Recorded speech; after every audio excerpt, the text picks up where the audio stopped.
Hello and welcome to my LEC wrap-up video where I go over the LEC summer split in totality, give you a recap on how I feel about the four teams that didn't make the playoffs, go over my All-Pro teams and how I think the finishing order will be for the playoff teams. So when I did the LPL and LCK, there it was a lot clearer, especially the All-Pro teams a lot clearer, and we saw that those regions, more so the LCK than the LPL, were pretty much well decided before, the last week of the split.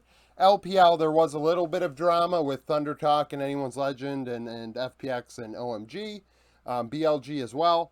But in the LEC, it went down to the wire. We had a couple tiebreakers, and Astralis also had a very strong record. So BDS was clearly the worst team, the team that was on struggle street, and this team's issues go farther than simply roster in terms of players individually.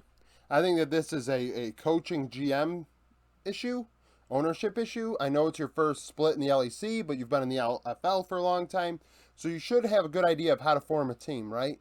And Agressivo in top lane is okay. Nothing to write home about. I think Adam is better. And that's kind of what we're going to get into here for a second. So BDS, I think you have a better top laner in Academy in the EU Masters. Syncroft, very good jungler, is their best player by far. Played great League of Legends, without a shadow of a doubt. Played fabulous League of Legends. There's nothing you take away from that, right? Mid lane, Nuclear Int, left a lot to be desired. I don't think he's that great. I don't think Reeker is that great in the LFL, but then again, both of them are young. Maybe you should have brought them together and tried to figure out which one to go with. Honestly, towards the end, down the stretch, I know you were trying to I feel like I'm talking to BDS, but the fact of the matter is, you were trying to improve your LFL team because all was lost in the LEC, and I understand that, but I think you should have gave Reeker a little bit of a look at the LEC level again, because Nuclear Int wasn't really doing all that much. He had one fabulous game against Excel, and outside of that was struggling. X Matty is awful. He is not good.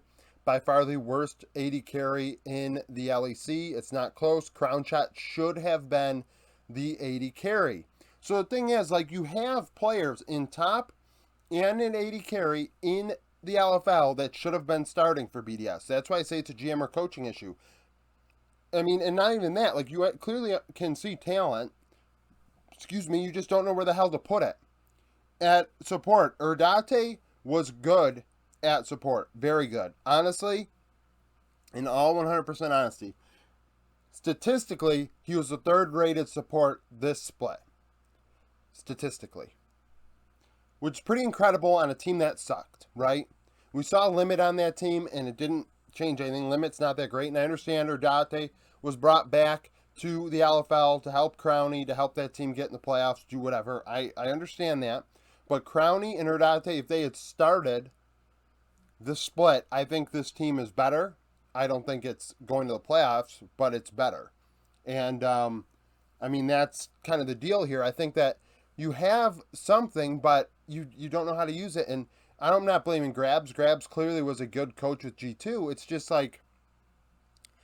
the decisions on who's playing and who's not at the LEC level was kind of scuffed, to say the very least. And if that does not get fixed in 2023, I don't see this team finishing better than where it is right now. 9th place, Astralis. I was not a fan of what Astralis did coming into the split. I really wasn't. I thought Vizicachi, Xerxes, were two players that they should not have really added. Xerxes is younger than I thought he was, but Vizicachi is a grandpa in top lane pretty much. And lo and behold, Vizicachi was the worst top laner, I believe, across the whole entire split statistically. Xerxes worked out fabulously, which we're going to get to later on, if that's not a spoiler, which will piss people off, but frankly, I don't care. And then Dajor is outclassed. He's a rookie though, so let's see how he does maybe in 2023. Someone to keep. Kabe was okay. I would like to improve on that, frankly. And Young-hoon was a great find, an absolutely great find. Getting him from Fred at Brion's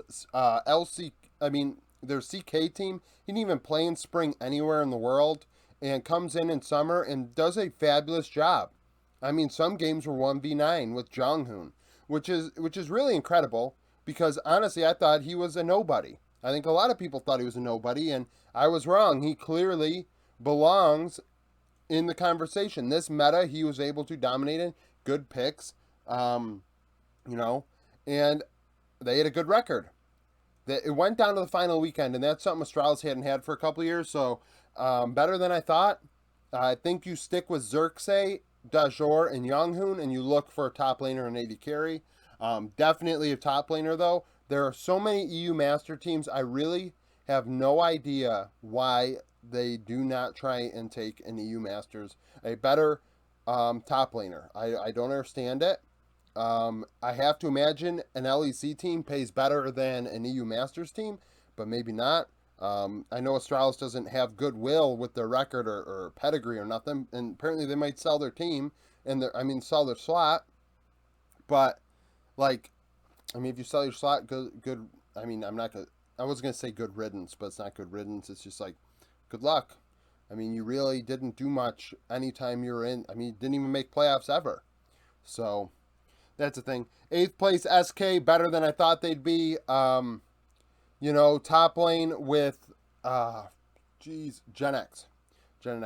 He played very well at times. He sometimes had to 1v9, and it's unfortunate that he had to because this meta really did not fit the ability to 1v9, so that hurt them. Gilius is super one-dimensional. Facilitator 110%. He cannot carry games, and if he is relied on to carry games, you will lose. I have somebody in the comments that loves Gilius, and I'm sorry, but Gilius holds this team back so much. Surtus, keep him around. Young player. Well, not young player. He's played before, but younger. And I didn't think he did too bad. There is room to improve. Like, if you can find an upgrade. But unlike Gen X, I think so just kind of is whatever there, below average. Jezu was okay at times. And Treats is a good support, solid support, and I think just this meta really wasn't his. SK doesn't leave me, unlike BDS and Astralis, where I can just be like, yeah, these positives about this team. Like, SK, I struggle to find positives every time I think about SK, and I don't understand really why. It's not really fair, because Jezu's a young player, kind of deserves more than what I give him credit for.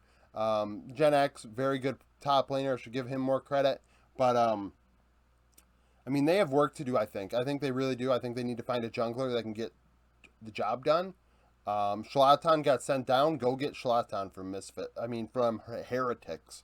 Because Shlatan doesn't have a job anymore if Jose Dioto comes over. So, minor upgrade, but honestly, I think it's a big upgrade over Gilius. Gilius really holds this team back.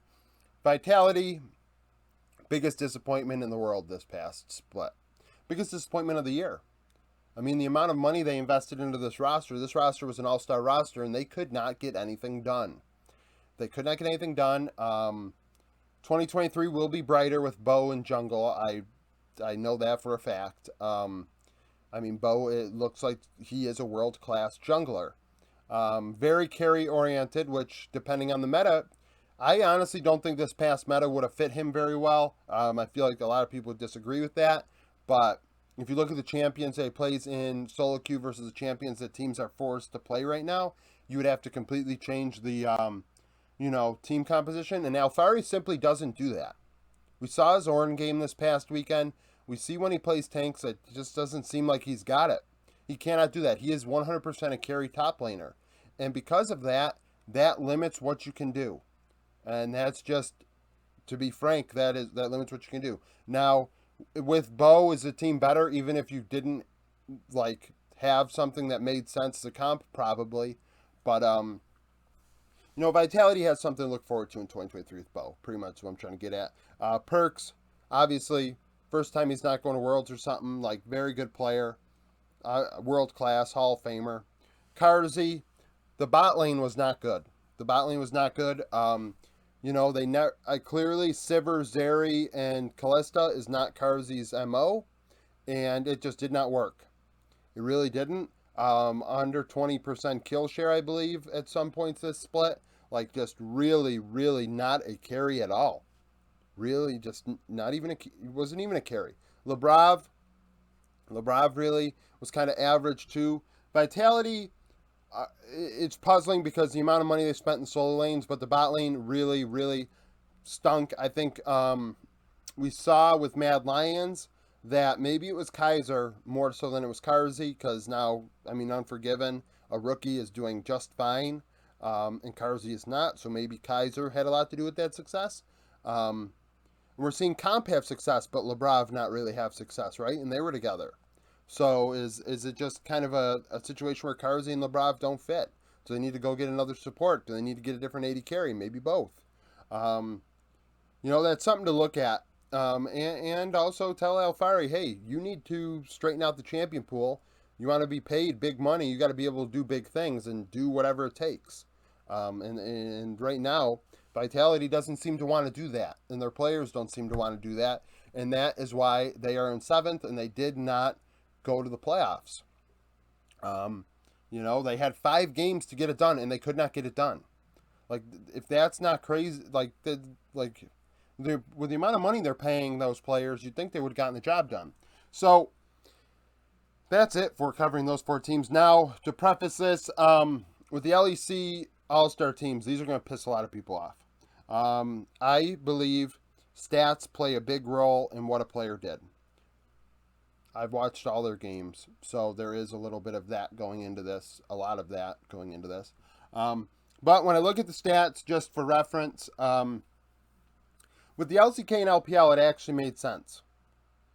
I mean, really, the stats told the story. Like, not a lot of people really disagreed with the LCK or LPL All-Star teams, right?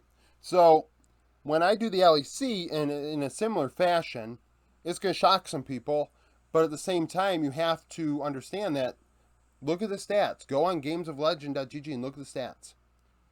And you'll be like, oh, wow, what? Didn't look like that when I was watching the games. And it's like, well, that's what it was. So, that's a thing, which is what it is. So, is this the one? Yeah, it is. 3rd team top laner is Otawamne.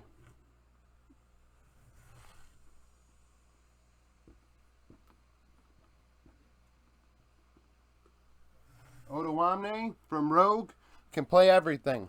More so a weak side player, but one of the better weak side players in the world, I would say, honestly. Rogue is a world-class team. It goes to Worlds every year. Does it win? No. But that doesn't mean it's not a world-class organization that gets there, right? Not everybody can say they get there yearly.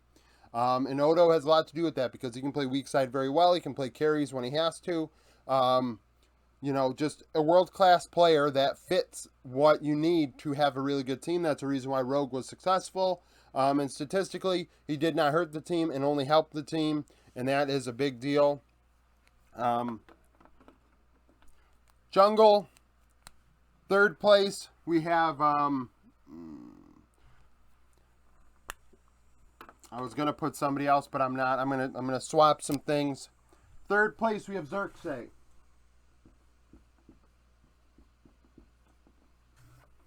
Oh, shit, why is Xerxes up there? Oh, well. Xerxes carried for Astralis a lot of the split. Him and Jonghoon doing a lot of the work. If you watch my top performers videos, you'll find that Xerxes was on that almost every week because he dealt a lot of damage relative to his team. And that's only part of the stats we look at. Obviously, KDA, CS per minute, how you're doing at 15 minutes, CSD, XPD, gold difference, gold per minute, first blood, solo kills, whether you get first blooded. All these things are being taken into account, plus what we saw in the Rift, right? So Xerxes really had to carry Vizicachi like a lead weight, like an anchor. Dajor was an anchor. So the fact of the matter is, I think Xerxes did pretty damn well for given the circumstances. Now people are going to say, oh, well, Astralis stinks and they didn't make the playoffs. Yes, they didn't make the playoffs, but you can't take away the fact that what the stats are saying about Xerxes, right? Like, he did all he could, and maybe on a better team, he would have done better. He could fit into a team that's in the playoffs. I feel like some junglers Razork, for example. I don't think Razork is much better than Xerxes. I really don't. So could you swap them and end up with the same results? I think so. So, maybe Fnatic are even better. Obviously better, because Xerxes did what he did. And Razork is not first or second team, spoiler. So that's a thing. Mid, we have Humanoid.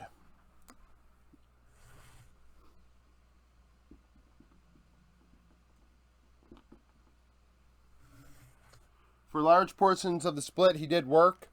I feel like the mid lane, this mid lane meta really was not, this meta was not mid lane centric. It was bot lane centric, right? So who was doing work? Who was making things happen? Who, at times could carry, and Humanoid did that.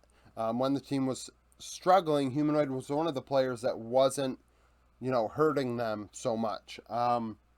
Just a solid player. We've seen him for years do well. On Mad Lions. And I thought for Fnatic he was okay, which is going to be like, oh, well, why is he third team? And it's like, well, I think he's in the top third from this split over the whole thing, in addition to what the stats say. Bot lane, Neon.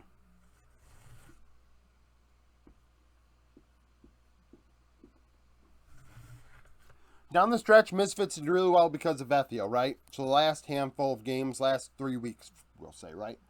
Well, there were 9 weeks of the split, right? 10 weeks? Well, who did all the work for the first 5-6 weeks? Well, that was Neon. Neon did all the work. And that's reflected in his stats. It's reflected in his play.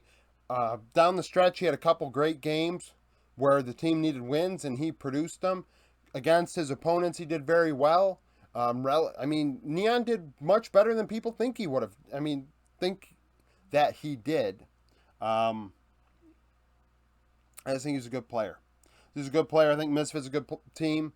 I think Neon, relative to his role, was pretty damn good. And it's going to surprise some people, but that's how I feel. So, like I said, technically, Urdate was the third rated support, but I'm going to make it Trimby.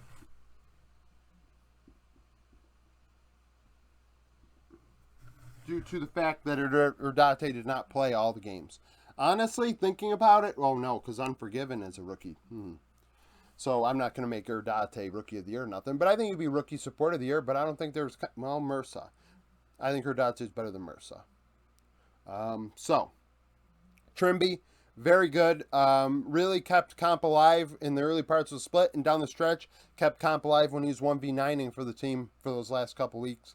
Win or loss, more often losing down the stretch, but Trimby, this meta really, I don't think this is a really big Trimby meta enchanters. A lot of the, honestly, I don't think any of the LEC supports really fit the enchanter meta. More I think about it, I don't think Hilly fits it, I don't think Trimby fits it, Targamas, Kaiser. When I think of all these guys, I think of the last couple years with Engagers. I think of Leona, I think Nautilus, Pike, players that, in Hilly's case, Thresh. Just champions that get things done. And Trimby was solid. He was a third-rated support. Second-rated top laner, and I just bashed him, Alfari.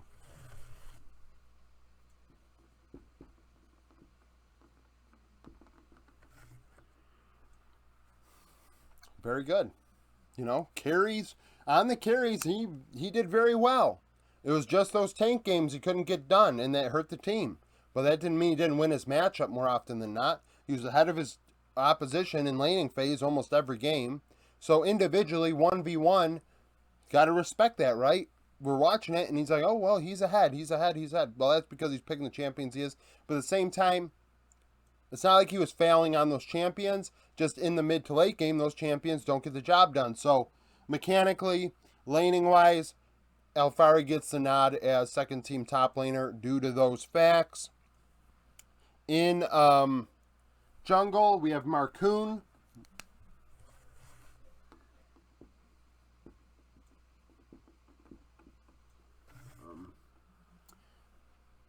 In the case of Excel, I really don't think anybody on their team sticks out. Mickey does, right? Mickey does. But Mickey actually wasn't, for most of the split, really that great for them, I don't think. There were a lot of games where he just inted his face off. And, you know, if you don't know me, I am not a fan of players that int their faces off. I'm really not. Marcoon got Finn ahead, would get Nuke Duck ahead, made things happen down in bot lane. I've been a fan of Marcoon since he came up last year with his volley bear that sticks out to me. And he continued to be very, very good in the jungle this split, helping Excel get to where they are. Are they going to get over the hump? I don't really think so by any means, but I think that Marcoon was the best player for XL this split over the entirety. Maybe not the best for most of it, you know, by himself, but always didn't hurt the team, right? Where you could argue that sometimes Nuke Duck hurt the team, Finn hurt the team, Bot, Mickey hurt the team. So that's kind of how I feel about that. In mid, we have Perks.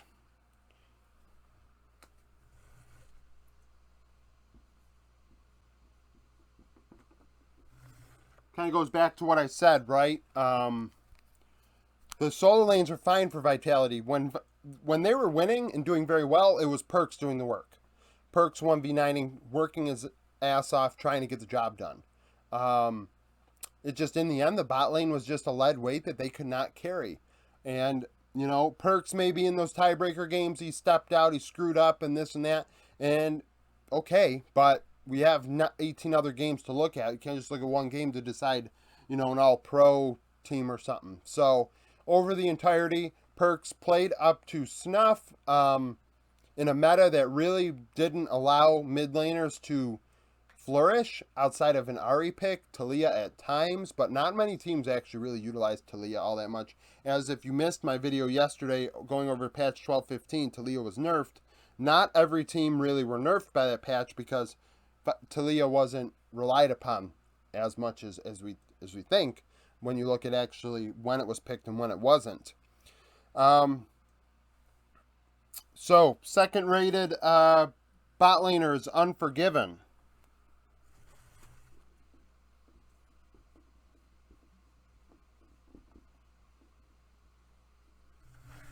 Unforgiven is definitely Rookie of the Year.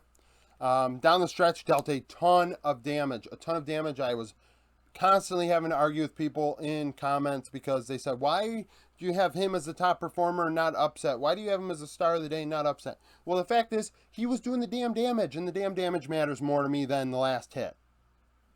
Sorry, in an individual game, I think if you got 95% of the damage and someone stole your kill, like, who am I giving credit to? I'm giving credit to the person that got 95% of the damage or whatever, right? And Unforgiven had some monster games, didn't quite have the kills to back it up. In his matchups, he did well. He and Kaiser both, I honestly thought that they were the best bot lane in the LEC this split. Just very, very good. And Unforgiven, actually, honestly, Mad Lions, I mean, like I said with Carzy, I think that a lot of it has to do with Kaiser, but Mad Lions are in a good spot. I think they're in a good spot, which we'll get into down here. And Unforgiven has a lot to do with that. Second, support. Jung-hoon.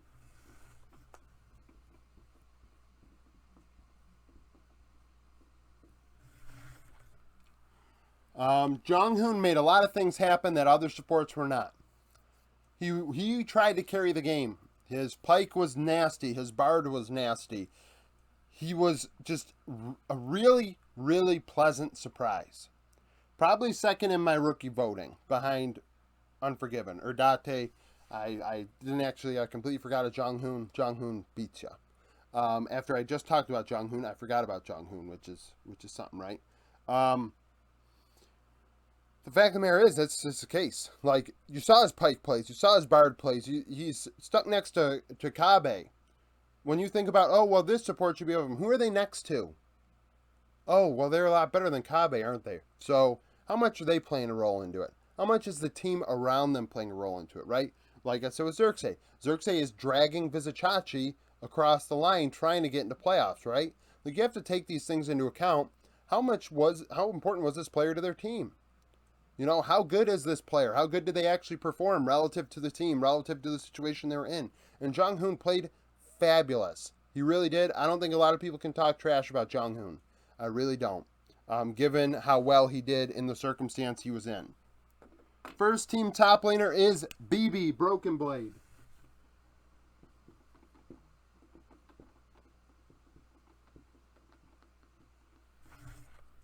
BB can do it all. After playing in LCS for a few years, well, a couple or a few years, I think it was a few years, in limited champion pool with G2, he has found the ability to play everything. Fits G2 to a T. A very, very good player. I'd argue right now, is he? He's probably the second best top laner in the West. Behind Bwipo? I feel like I'm forgetting somebody. I might be. But off the cuff here, I think he's the second best top laner in the West, you know, when you look at him on paper. Very good split. His Gwen is nasty. His Ornn is very good. Very underrated Ornn. Just a very good player. And I thought he was the best top laner. I really did. I don't think a lot of people are going to disagree with that statement. I really don't. Top rated jungler is Mark. I said Marcoon already, you dumbass. Elyoya.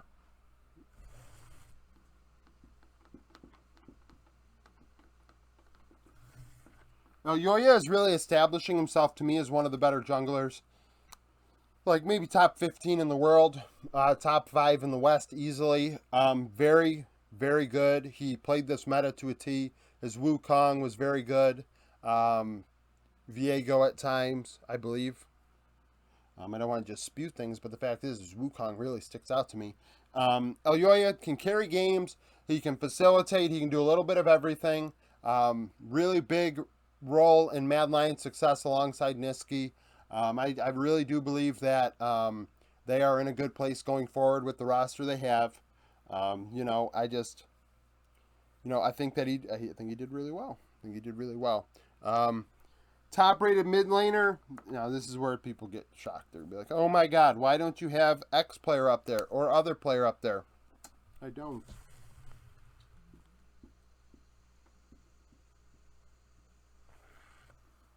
Larson played really well.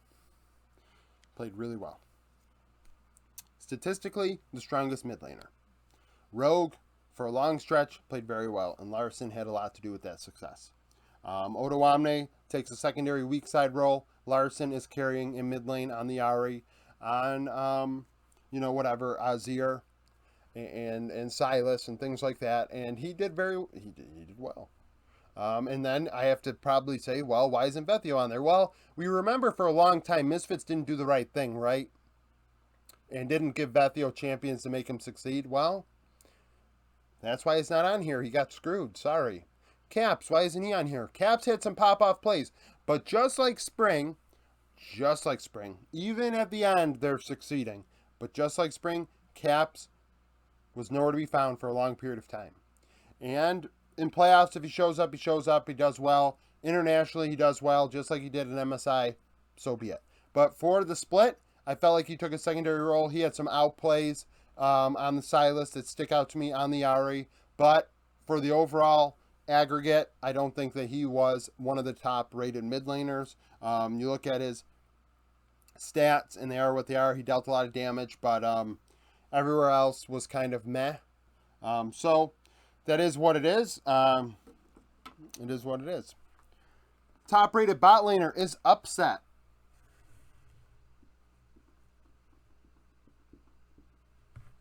And Upset actually ends up being MVP again. So looking at this and how I ranked the players and how I rated them on my Excel spreadsheet to try and figure this out, which I do.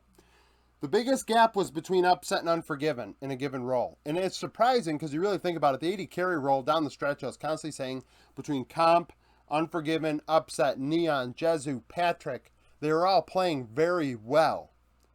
Win or loss, right? And Upset wasn't getting stars of the day, right? He wasn't getting top performer of the week. But when they succeeded early on in the split, he did really well. The middle part, they stunk. And then at the end, they heated up and got better down the stretch. And Upset had a lot to do with that. He had crazy outplays on the Zeri. Upset is an elite bot laner. He is, I would say, the best bot laner in the West. Plays a little passive, which I think is going to hurt him at international events outright. That passiveness is going to hurt him definitely. But he's the best. He is the best LEC bot laner, and I think he is the MVP of the split. Fnatic get in by the skin of their teeth, and a lot of that had to do with Upset. And in my opinion, when I look at MVP, I look at MVP most valuable player to their team, to their success. I don't look at it as the best player award. Otherwise, there should be a best player award, not a most valuable player. Those are two different statements. Two different statements entirely. And then the top rated support is Kaiser.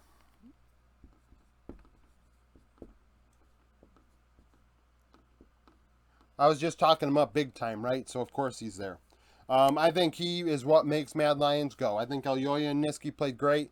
But Elyoya and, well, Niski way down there, right? But Kaiser brought along this rookie. They did very good. You see how Karzi's doing without Kaiser. And Kaiser last year was not up to snuff where we would have liked him to be. Mad Lions weren't in general, right? In spring, definitely not. But Kaiser over the years, I think, has been one of the better supports. If Leona becomes meta again with this recent buff, if the meta shifts a bit, that's a threat. This bot lane is a threat at international events. I think it is a world-class bot lane. And it's only going to get better. It's only going to get better. I'm really high on what Mad Lions bot lane can do. I'm high on what Mad Lions can do in general. And Kaiser is a top-rated support because of that. Now, my playoff predictions, right? So this is a thing. 6th place is XL pretty easily. I think XL, like I said, Marcoon's the only player on here, right? I am not a big Nuke Duck guy. I'm really not. Some people are. I'm not. I think he's kind of like he is purely a secondary carry kind of mid laner.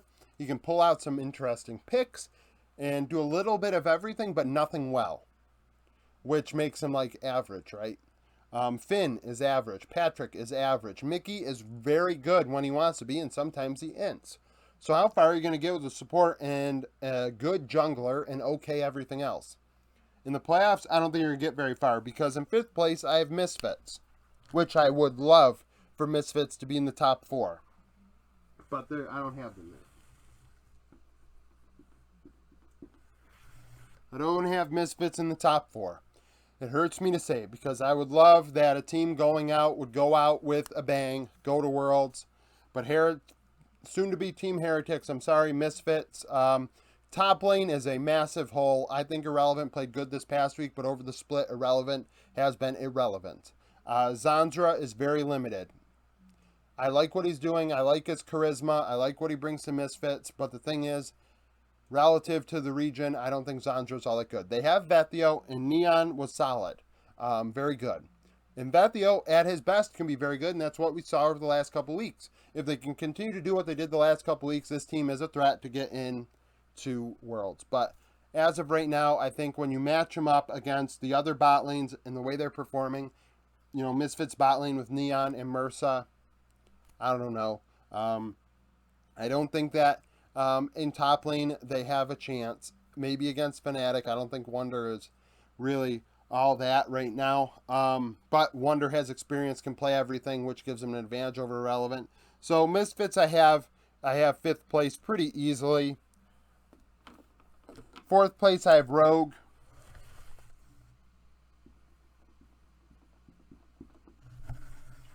Down the stretch, Rogue has struggled. Comp has not, but Rogue has struggled in general. Larson.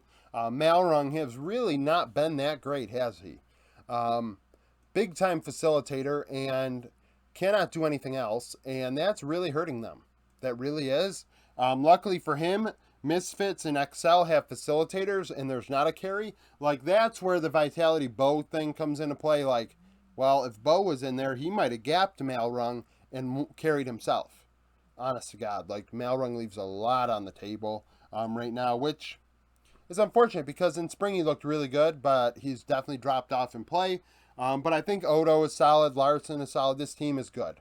It's good. Trimby, very good. I mean, I have 3 rogue players up here. Do I have 3 of anybody else? Yeah, I've got 3 Mad Lions players.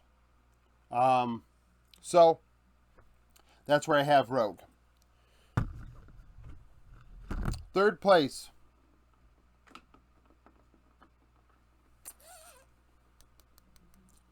One second. We're going to do what we did yesterday. First place is G2.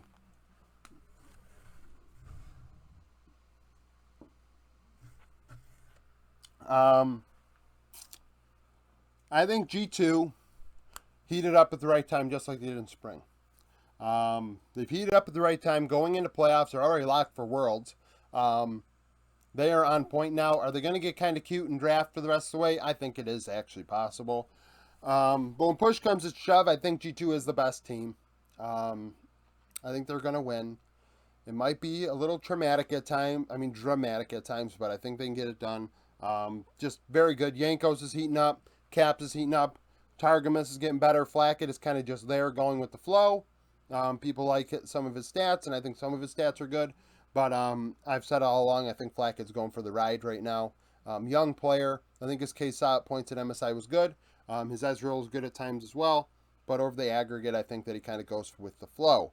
So G2, I think solo lanes and jungle is where they're going to succeed and get out in first place. So second and third, clearly it's Fnatic and Mad Lions, right? And we have to figure out what we want to do here. So I think that when we look at Mad Lions and Fnatic, in top lane, it's very similar. Armit can do a little bit of everything. Wonder can do a little bit of everything. I don't really think that either one is better than the other. Just kind of whatever, above average. I think Armit can do more in terms of like really weird picks, but Wonder can play tanks better. He can play carries better. He pulled out J4 a couple weeks ago. It sucked, but he pulled it out. Excuse me. So that's the thing. Look at the jungle, Razork and Elyoya. Clearly, I have Elyoya better than Razork. That's without question. Mid lane, Humanoid and Niski. I think Humanoid can carry at times, but he also ints. He can also int, which is a thing. Niski is not an inter by any means. Niski is always like a 7.5 out of 10, where Humanoid can give you an 8 and also give you a 5. So that's a thing. Bot lane. Upset is way better than Unforgiven. Like I said, this is the biggest gap, right? But Kaiser, where's Hilly? Well, Hilly isn't on here because this meta doesn't fit Hilly at all. Hilly has struggled. But Upset is doing so well. How do those bot lanes interact? It really is going to be interesting to see who finishes second and third between those two. Honestly, I think Fnatic are getting hot right now. And Mad Lions are not. Mad Lions were losing a couple games down the stretch here to teams they should have beat. And there's a 2-week gap here. So who's going to benefit from all these scrims, right? It's going to be Fnatic. Is it going to be Mad Lions? It's really hard to choose. Fnatic's going to be second. Don't ask me why.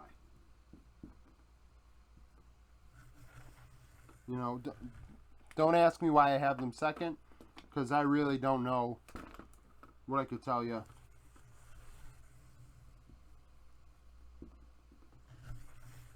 I think it's got a lot to do with momentum, something you can't measure with stats, right?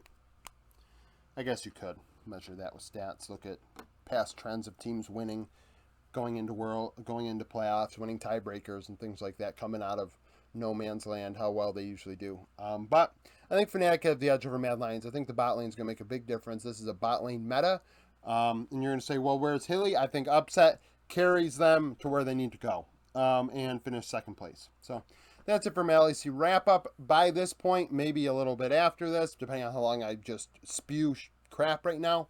There's going to be the LPL and LCK wrap-ups on the screen if you want to see those. Not nearly as, what's the word I'm looking for? Divisive, maybe, as these. But If you want to go to the Discord, the link's in the description. Patreon link is in the description as well if you are an esports gambler or better legally. Like the video if you like it. Subscribe to the channel. I probably already just said that. And thank you for watching.